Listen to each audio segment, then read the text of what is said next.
Good evening. Sir Chris Hoy has become the most garlanded British Olympian ever with his 6th gold medal on a day when all the blood, sweat and tears paid off for Team GB. In cycling, dressage and the triathlon, where the Brownlee brothers won gold and bronze. And Laura Trott won her 2nd gold in the velodrome with a last gasp surge. This is our most successful games for more than a century. But will they deliver the legacy that's been promised? Tonight we examine 2 of the key aims of the Olympics, that they will increase participation in sport and that they'll reach all groups in society, including ethnic minorities. We have guests who include 2 former medal winners, James Cracknell and Fatima Whitbread. But first, elitism. Are we investing in sports that are accessible to only a few? Here's the former Olympian table tennis star and writer, Matthew Syed.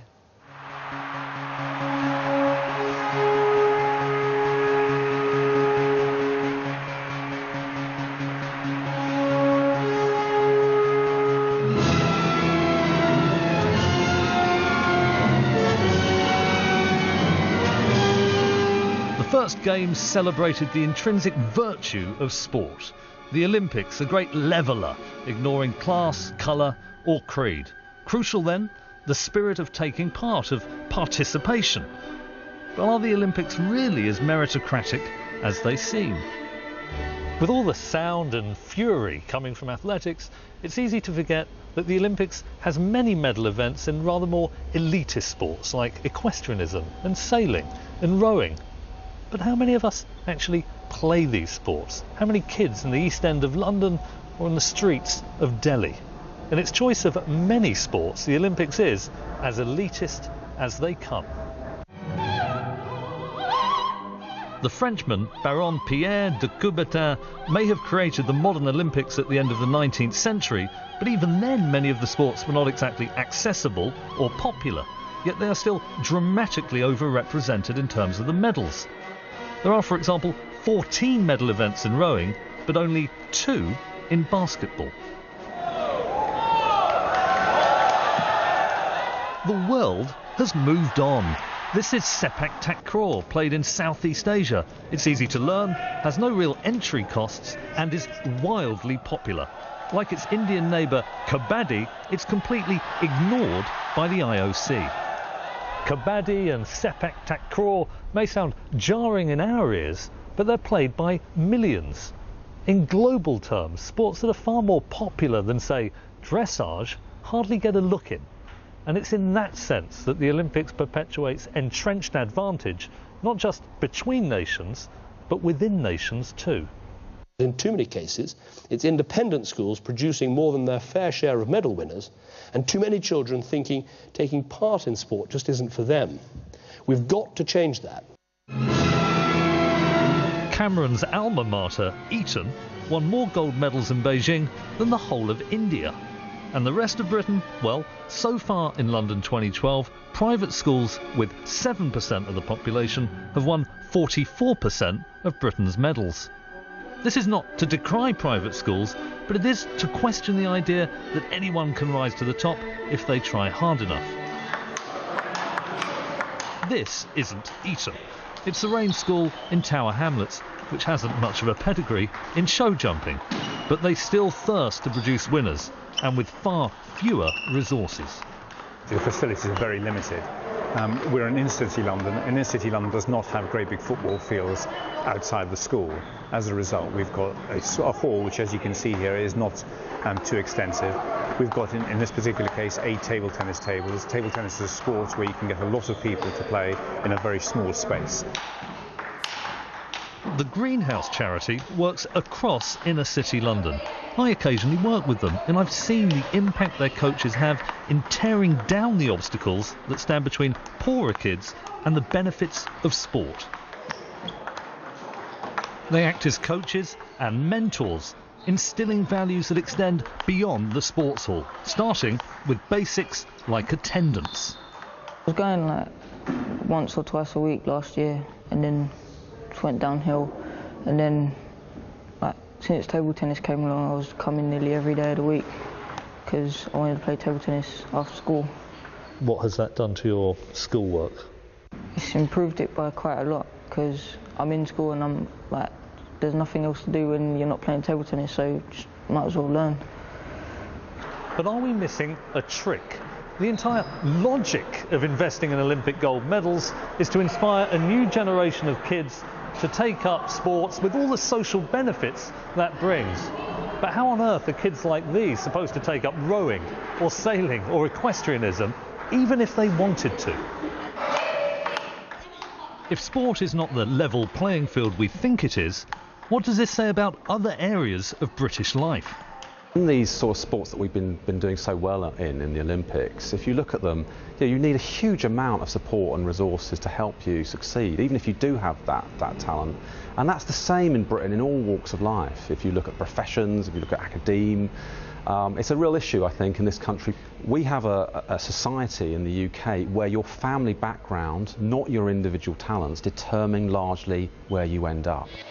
Some people think I'm bonkers, but I just think I'm free. And I'm just living my life, there's nothing crazy about me. London 2012 talks of the diversity of modern Britain, yet it's as difficult to break into sporting elites as it's ever been. A society that perpetuates entrenched advantage is never going to be as successful as one that is truly meritocratic.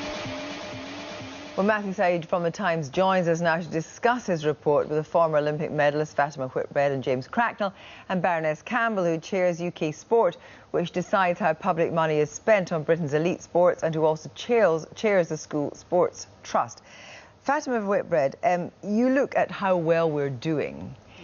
If we spent money on sports that were accessible to all, and these were involved as Olympic sports, would we do a lot better? Well, firstly, I would like to say this. I mean, nobody in their wildest dreams would have ever imagined the amount of success that we've had in 2012. So congratulations to all those athletes. But what worries me is, I mean, obviously, one of the most important things that's coming out of this is that we're trying to inspire the next generation of youth. And therefore, what concerns me is that a sudden influx of young people coming in to sports clubs and the schools are going to struggle. The government had long enough to think about this in terms of putting more funds into the structure and infrastructure and helping develop partnerships with the schools and the clubs. There are a lot of specialised events which the schools can't cope with, and obviously hope for the partnership of the clubs, which is a voluntary sector. Well, Baroness Campbell, you make the big funding decisions, but am I right in thinking that the funding decisions are kind of based on excellence? So, for example, if rowing does brilliantly, you'll put more money to rowing. If if sailing does brilliantly, you'll put more money to sailing. Where what Fatima's saying here is they put money into the kind of stuff that allows children to compete and to grow. You'll get rewards from that. Don't just keep going with what's delivering golds, because that's not just what it's about. Well, I think you have to understand the structure. I mean, UK Sport isn't the only body that funds sport. There is Sport England, Scotland, Wales and Northern Ireland who fund community participation. Our job, I call it the Formula One end of sport, our job is to take those people who are already talented and ensure that they have everything around them to give them the best chance of world-class success. And I think what you're seeing is 10 years of very hard work to create a high-performance system in this country using lottery and exchequer money that is resulting in phenomenal results across a range of sports, not just in a few selected sports. But in a few sports where the charge of elitism could be directed at these sports, for example, in rowing and sailing. I mean, James, you're a big rower. You rowed. You were at an independent school. Did you think that you had a natural advantage? Natural advantage in terms of, yes, I went to a school that rowed, the same way that then if I wanted to play rugby, that I guess is a disadvantage because the school went rowing because someone got injured playing rugby and they stopped it. So, yes, there is. And I think elitism is one thing. What it does give you is that I was lucky enough that because of a good education that I could take the gamble of saying I'll see if I can go to the Olympics and then fall back. I could go into the debt, but I thought there's still an education there to fall back on, which is slightly different than necessarily thinking, okay, I have to go and get a job straight away. But who's going to get to row? You know, kids from an inner city school in Hackney are not going to be able to even get a foot in the boat. No, I accept the statement you're making, but as it happens, rowing, are working exceptionally hard at trying to provide a whole range of ways of accessing rowing. They've done a huge range of activities in schools where they're using just ergometer rowing machines. They're doing come and try activities, and they would say very clearly that the balance of people in rowing is changing. It's also, you've got to be near a river for a start, and also it's... Well, yeah, or a canal. Or a canal, but it's in terms of actual clubs, which are near rather than schools, are cheaper to join than a gym. You don't get into sort of rowing v anything else. Well, let's take another one. Let's take equestrianism. You know, Millfield School has got a whole equestrian centre. So, you know, we should presumably support that, because if equestrianism is one of the sports in the Olympics, you want to do as well as you can at that, don't you? But there are two different issues. One is, do we want to maximise the number of medals Team GB wins at the Olympic Games? And we've done that magnificently well, and Sue heads the organisation that has been involved in that task. The disconnect comes when we look at the rationale for public investment in elite sport. The rationale given to the taxpayer is it will inspire a new generation, health benefits, social benefits and so on. The problem is the Olympic programme has so many sports in it which have high entry costs, which are therefore incredibly expensive for people to get involved with. It means that even if they wanted to get involved in sailing, dressage, show jumping, they're never going to be able to do it. So the UK sport, which has one responsibility, and without wanting to go through the quango, Sport England, which has another, there is a disconnect between their overarching rationale. Do you accept there is a disconnect? Well, I think it depends whether what you're trying to do is inspire a generation using sport as a tool. I mean, we've done a programme called International Inspiration, which is the international legacy from London 2012, where we've worked in 20 developing countries using sport to tackle some of the much broader social issues in those communities. So it isn't always that what you're doing is inspiring them to take up cycling or equestrianism. You're showing them what excellence is about. What excellence, but surely the way that children actually understand excellence is to become better and better and better in a sport. How on earth can they get better if you're taking away the playing fields, which they can't play on? And currently, the 12 boroughs that surround the Olympic Stadium are playing on car parks. Yep. Axing funds for school sports as well, and a lot of these, unfortunately, it falls upon the schools, as it always does, to provide that level of expertise. I mean, most of these specialised events can't be taught at schools, and usually what happens in a school curriculum, there's not enough sport, I don't think, on a school curriculum. It only figures or actually concentrates on the different seasons, and only probably days, 2 weeks before the actual sports day or cross country. There's not enough, I don't think. And the volunteerism. The Olympics should be about is, for me, funding elite sport is one thing. It is in terms of the legacy of it is to get people being more physically active, because that's the bomb that is waiting to hit us. Role models in different sports. Exactly. Yeah. To then to change be more physical active, just to become more active, which then the obesity time bomb that's going to whack us more than the banking crisis or anything else can be avoided. If you take investing money into sport, if you think in the Beijing Olympics, no European or Caucasian got a medal in track from 100 metres up to the marathon.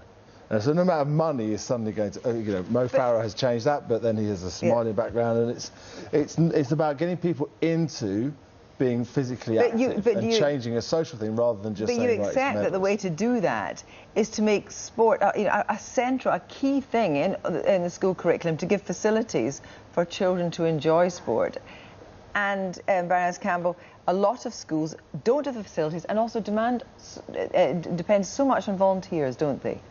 Well, I mean, secondary schools have physical education teachers, but I think when it comes to after-school sport, that's a real challenge. There is a much bigger, and I agree entirely with both Fatima and James, there's a much bigger issue here around our primary schools. Do you want the government to do more in primary schools? Absolutely I do, because I think that's where we capture kids' imagination, inspiration, where we give them a chance to be really active. And Fatima is right. To do that, we need teachers. We don't have specialist teachers in our primary schools. So we're asking classroom teachers to do physical education, and our kids deserve the right to be as physically literate as they are literate and numerate. So when you say this to the government and you ask for more money, what does the government say? That is not the role of UK sport. Where in my other hat, Youth Sport Trust, I have asked the government. But extending this beyond the UK, the Olympics presents itself as a global and wonderfully inclusive meritocratic institution, and James picked out athletics, which has low entry costs, where medals are distributed around the world. But where are the African sports and the Asian sports? Kabaddi, sepak takraw, wushu. They're wonderful. They're highly popular. We're having rugby sevens and golf in Rio. Exactly. So in other words, the IOC is catering. I'm going to have to stop you there just for a moment because we want to move on and continue this conversation. Jessica Ennis, Mo Farah, Louise Smith. The diverse ethnic backgrounds of Britain's medal-winning Olympians have led some to hail Team GB as the embodiment of a successful multicultural nation.